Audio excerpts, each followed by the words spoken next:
Well, we are grateful that you guys have joined us today. Thank you for coming on. And so we're going to get into the nuts and bolts of you guys' project that I absolutely love, by the way. And I had the pleasure of being a guest working with you guys on, and I'm grateful for, so thank you. That was awesome. But before we get into that, we always, casually break down every episode with a movie or TV show review and kind of like a synopsis and breakdown. And per our guest request, we're going to jump and dive into Jessica Jones on Netflix. Dive. Ooh, like a porno flick.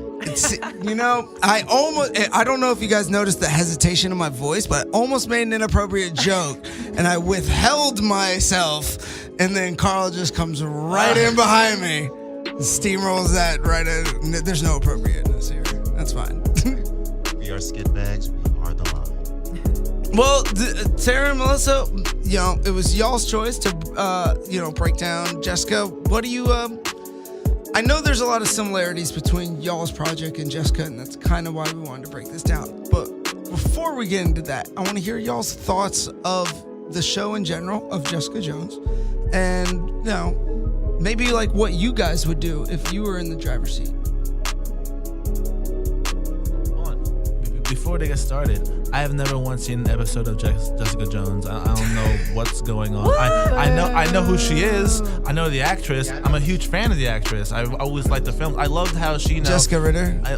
Kristen. Sorry, Kristen. It still hurts my heart that Walter White couldn't keep her alive in Breaking Bad. He just let her die on the side. But whatever. She kind of had to go though. Yeah, she did. She was ruining everything up. She was fucking everything up. Messing up the whole thing there. Well, you just ruined it for me. Thank you. Oh fuck. You never saw that show? No. Well, What? Okay, so here's the thing with Breaking Bad. I watched the first couple episodes and got so depressed that I was like, no, it's not gonna happen.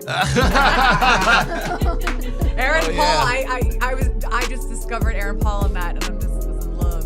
It was a disaster. The character is you were amazing. in love with the meth addict, drug dealer. It was. I don't know why. It's art. He's another actor that was like, we were talking before, like Channing Tatum. Like you saw him in films, but he was just such an idiot. Like he was just like stage dressing. And then he was in this show, and you're like, okay, what the fuck? And then as the episodes go on, like, oh, this guy's like an actor. He's actually holding his own, and like, very good. They kind of like made him like excel at what he was, the lane he was in. Well, this is kind of crazy. I actually went to it was like a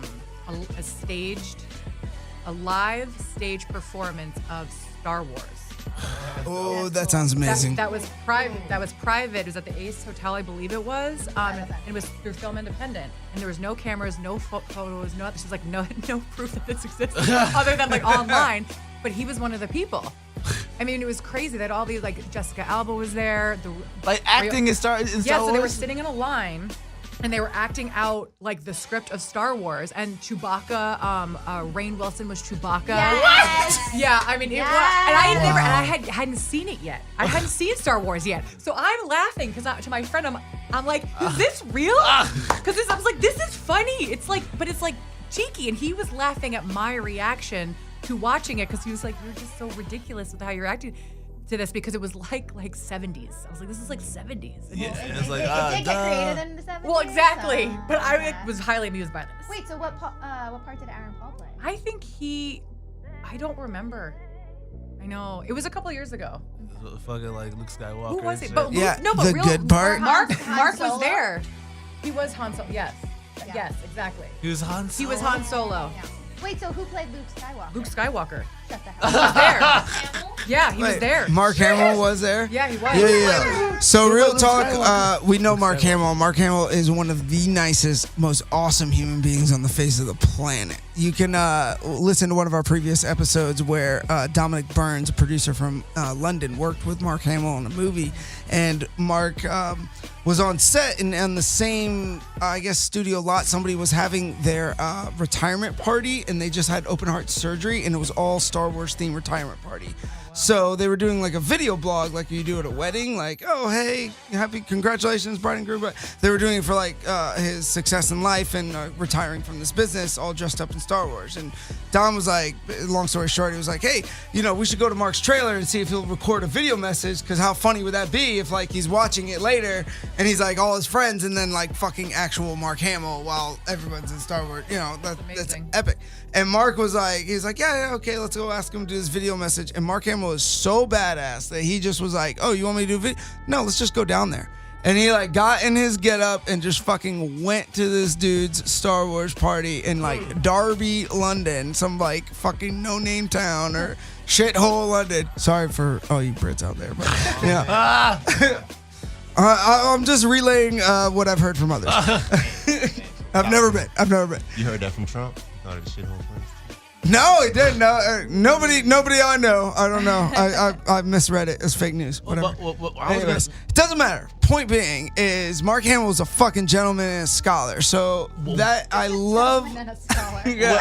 When I heard this story, I thought he could have brought it up one level. I thought he could have just been like, hold on a second. I'm tired of like always going out. People always like attacking me for Star Wars pictures and memorabilia. There's a Star Wars party going on right now. Yo, I can just go in there and just be myself and nobody will know. I can just like, I thought that's what he was going to do. Just go to the party and start like, start getting it in. Someone's like, you look just like Mark Hamill. No, it's just the prosthetics. He's like doing the fucking Dougie in the corner. Let's just chill. I can, like for once in his life, he can be himself at a Star Wars party. Yeah, he's like, I was just hired to be Mark Hamill for the day. It's not me. What would have made my night even better would be. I'll take pictures with you because I look that good. I'll take a photo with you, but like I'm that not. happened to me once on a show that I worked on. So when I was blonde, I got told a lot that I looked like Kate Hudson. Oh, okay. And I worked on the movie Something Borrowed, and so Big fan over there, apparently. this is kind of it's okay. I got cut out. It's cool. But what was cool was that because she was there and I was there, like people got confused, and so this little kid came up to me and he said, "Can I have your autograph?" And I was like, "Who do you think I am?" And he said, "Kate Hudson." I said, "No." I was like, "But and he's like, "Okay." And I was like walking around. I had a friend who was like this big like guy, and so but it looked like it was my bodyguard. So it was just this whole day of like. Kind of so basically, you like crushed a little boy's dream. Like you couldn't have signed her name just for that. I would have just been like, there's a whole bunch of loops. I've been like, like KH. No. Front of the line pass, yo. That's what I've been like. I've been like, yeah, I am Kate Hudson. Yeah. Please, I don't need to wait in these lines. While you're up, can I have some water? I had to happen when somebody thought I was Larry Fitzgerald, the wide receiver. This little, small, 6-year-old white boy comes up to me at a dinner table. His family sends him over to me, and he begs with his parents for me to be, he said, I'm Larry Fitzgerald. They know it's me. Why am I lying about it? Why don't you sign it? And he started crying in front of me. You could just whipped out your ID. And I was like, like, I'm really not. It was worse. Larry Fitzgerald is like his skin tone. So it's just like, you guys are really big fans of Larry Fitzgerald. Your son's crying and he doesn't know what this man looks like. That's funny. But they wear helmets all the time, so I gotta be fair too. Well, so Jessica Jones. Yeah, I was gonna say we've talked a lot about Jessica Jones recently. Well, I mean, what do you guys think of the show? First of all, if you don't understand the synopsis? No, can I get a brief? Because I know that. I know it's like a Law and Order, kind of like mystery cop thing going on, but it's Marvel, so.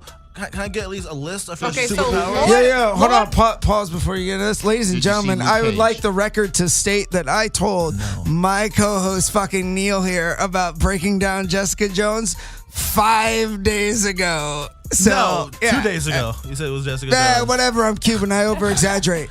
All right? Anyways. Sorry. No. Go ahead, darling. So I just had to embarrass him. Basically, Jessica Jones is a private investigator. And she works in the city, like all pretty much Marvel characters. And she had a really bad car accident when she was 13, 14, when she was a teenager. And all of her family members died. Her brother, her parents died in the car accident. She survived, but she was unconscious for a while from the accident. And during that time, some secret laboratory did test on her, which gave her powers to be extremely, extremely strong. Okay. So she's messed up and she's got drinks a lot and is really kind of has these internal demons, but she's a private investigator and very good. And you see that she's hooked up with this firm, which is Carrie Ann Moss, is I'm gonna say, I don't know if it's her. Is it her firm? Do you remember? I think Elliot's is her firm. The hero firm? Yeah, Elliot's Investigations is her firm. No. Carrie Ann Moss, lawyer, has a law firm. and I'm pretty sure she is like the lead lawyer in it. But somehow they're connected, and I think she enlists her to kind of go off and do some like under the table kind of task Wasn't for her. it like Heroes for Hire or something? Isn't some organization like that involved that they do or some crap? No. But the But this firm- is how we connect Luke Cage, which is what's really interesting about the Jessica Jones series, is how that's how they introduce Luke Cage's character, and they have like a thing, and then he has his show kind of right after. Okay. But- I knew there was a link between those two. I knew about her having like that traumatic like backstory, but so basically she just has super strength. Yeah, super strength. okay, cool. And then she's a private investigator is the main thing. And she's got this, her plot line is that, not to ruin it, but there's something that she basically gets brainwashed by somebody who has another person who has powers and under his control, and he makes people do horrible things. And then it kind of becomes her mission to take him down. All right, there we go. and that's There we season go. 1. Yeah. So it's kind of like the underlying through line is like her kind of battling her own inner demons over what happened to her as a child, and then the testing, and then on top of that, her day to day with these cases. So some of the cases end within the episode, and some go a couple of episodes long. And Kinda- is she committing crimes of her own? She's a vigilante, so she doesn't really go She with the law. becomes, she fights that. She has like a and little. then she becomes She has sort like a of, little bit of Dexter in her, kind of, where she's like, "Oh, I can solve this way quicker than these idiots can." But she's not a murderer. No. I know she's not gonna kill she's him. very conflicted. She's very, very But she's- conflicted but- and but drinks herself to sleep. But she and, solves like these mysteries like on her own. You know Right, what I as mean? the Yeah. private investigator, yeah. And then she has a best friend whose family ended up with, who took her in, and who's in the public eye, actually has a radio show. Yeah. Trish talk. Yeah. Okay. Well, I'm gonna have to watch it now. It's really good. It's really good. And what's really cool is, so this season, because it's in season 2 and it just got released this past week, every episode in season 2 is directed by a woman, Yep. which is pretty awesome. Yeah, it was pretty awesome. And that's what my draw was to it too. It's like she's very conflicted and these internal demons and whatnot, but she's a badass chick and she's in the forefront. So in television and film, there aren't too many female-driven series and that do so well. And Kristen Ritter, she's a fantastic actor. And I don't know, I'm a huge Marvel fan. Like I'm Yeah. actually doing a Avengers fan fiction series aside from this because I'm such a huge fan in general. And I actually saw Black Panther for the second time last night. Jesus, yeah. But I think everybody has internal demons and struggles, but how she's so vulnerable and so wounded, and that's why she's that way. It's like she plays this tough, badass woman exterior, like I don't need anybody and I can be by myself. But you see, and that's what was so beautiful. You can feel the emotion and the hurt, and it was so palpable. And that's what I thought was so powerful with her. Tough exterior, but really so vulnerable and hurt and wounded, trying to get past it. And that's what kind of really drew me to her in the series. She's very well-rounded. You don't always see that in female characters. What show did I recently watch where like the woman is just a train wreck? Oh, fucking Homeland. You watch Homeland?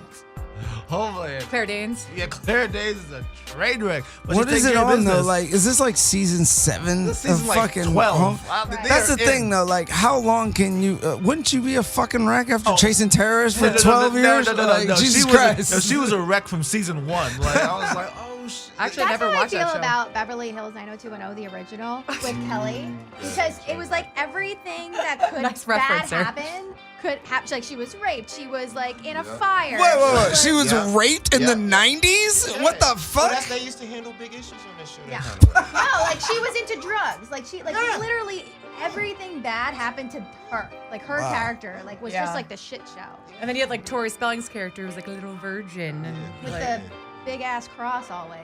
oh my gosh. Speaking of that, I used to be obsessed with Brian Austin Green. Oh yeah, the Talk about girls used to love throwback. him. I remember when I was coming up, the girls used to love him.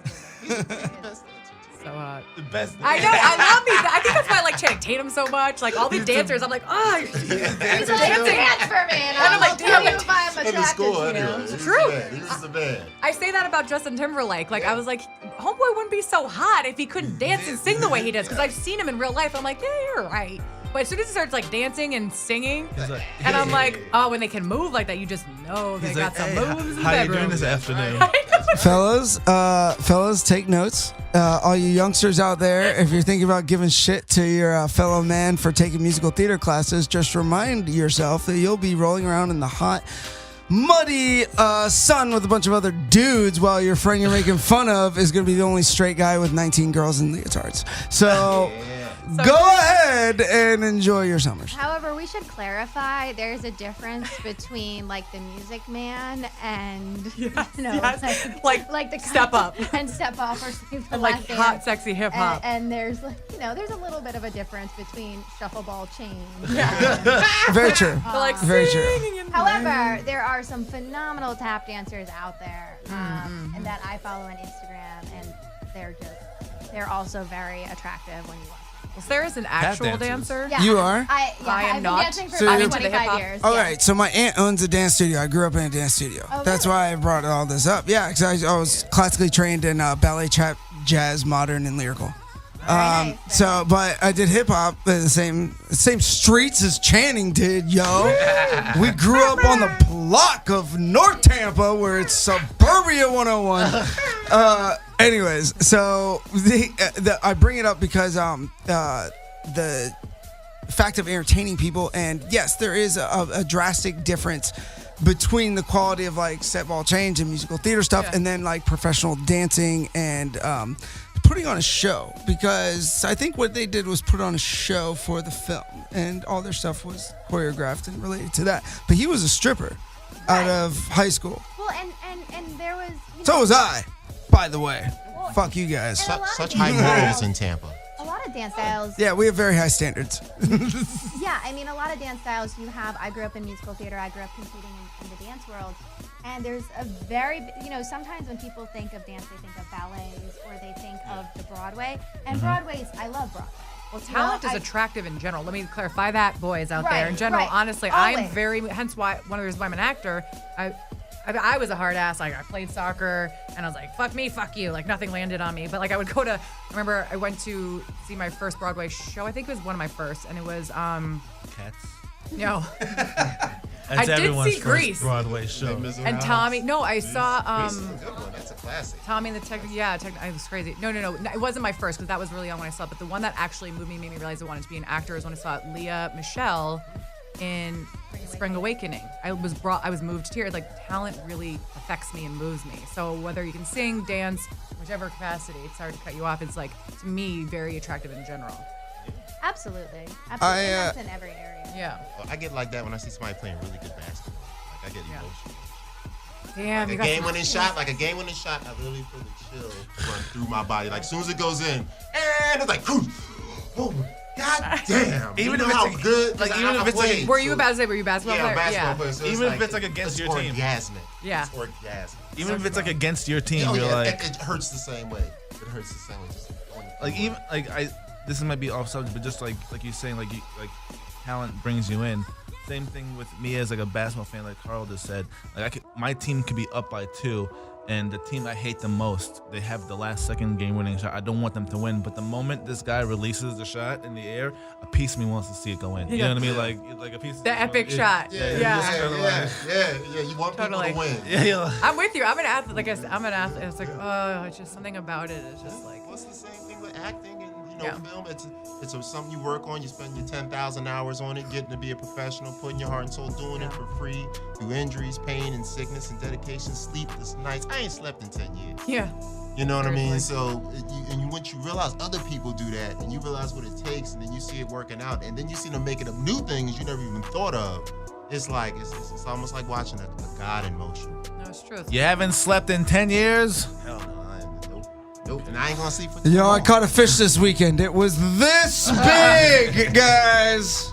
Anyways, all right. So, but one of the things, first of all, but we were back on the subject of dance really quick before we get off of that, because I want to ask you a question, Sarah, about that. Shout out to my cousin, Miranda Davis.